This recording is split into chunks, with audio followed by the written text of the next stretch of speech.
आप सभी को वट सावित्री व्रत की हार्दिक शुभकामनाएं। ज्येष्ठ मास की अमावस्या यानी वट सावित्री व्रत सुहागिनों के लिए साल का सबसे बड़ा दिन होता है। ये व्रत महिलाएं पति की लंबी आयु और सुखद वैवाहिक जीवन के लिए रखती हैं। इस दिन बरगद के पेड़ यानी वट वृक्ष की पूजा की जाती है।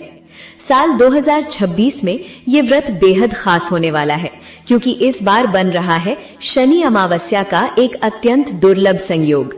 आज के इस वीडियो में हम जानेंगे व्रत की सही तारीख, शुभ मुहूर्त, पूजा की सरल विधि और वो पौराणिक कथा जिसने यमराज को भी झुकने पर मजबूर कर दिया। वीडियो के अंत में मैं आपको एक ऐसा विशेष उपाय बताऊंगी जो इस शनिवार वाली अमावस्या पर आपके पति की तरक्की के द्वार खोल देगा। तो आइए जानते हैं। इस बार अमावस्या तिथि का प्रारंभ 16 मई 2026 शनिवार को सुबह 5:11 से होगा और अमावस्या का समापन 17 मई 2026 रविवार को रात 1:30 पर होगा। उदया तिथि के अनुसार इस बार वट सावित्री का व्रत 16 मई 2026 शनिवार को रखा जाएगा। पूजा का शुभ समय सुबह 7:15 से सुबह 10:45 तक रहेगा। अभिजीत मुहूर्त दिन के 11:50 से दोपहर 12:45 तक रहेगा। ये एक शुभ समय होता है। इस समय अगर आप कोई भी शुभ काम करना चाहें तो कर सकते हैं। गोधूली मुहूर्त शाम 7:04 से शाम 7:27 तक और राहु काल सुबह 8:54 से 10:36 तक रहेगा। ये अशुभ समय होता है। इस समय कोई भी शुभ कार्य करने से बचना चाहिए। इस बार शनिवार होने से ये शनि अमावस्या भी है, जिससे इस व्रत का फल कई गुना बढ़ गया है। शास्त्रों के अनुसार वट वृक्ष की जड़ों में ब्रह्मा, तने में विष्णु और शाखाओं में महादेव का वास होता है।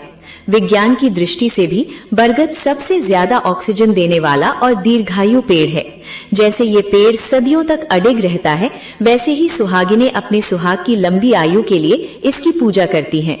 आइए अब जानते हैं पूजा विधि के बारे में। इस दिन पीले या लाल वस्त्र पहने और पूरा 16 श्रृंगार करें। थाली में भीगे चने, फल, मिठाई, कच्चा सूत, धूप, दीप और जल रखें। वट वृक्ष की जड़ में जल अर्पित करें और चंदन का तिलक लगाएं। कच्चे सूत को पेड़ के चारों ओर लपेटते हुए 7, 11 या 108 बार परिक्रमा करें। परिक्रमा करते समय अपने पति की लंबी आयु की प्रार्थना करें। पूजा के बाद सामर्थ्य अनुसार बांस का पंखा और सुहाग सामग्री का दान करें। वट सावित्री व्रत कथा के अनुसार मद्र देश की राजकुमारी सावित्री ने सत्यवान से विवाह किया, जिनके बारे में नारद मुनि ने कहा था कि उनकी आयु केवल 1 वर्ष शेष है। सावित्री विचलित नहीं हुई।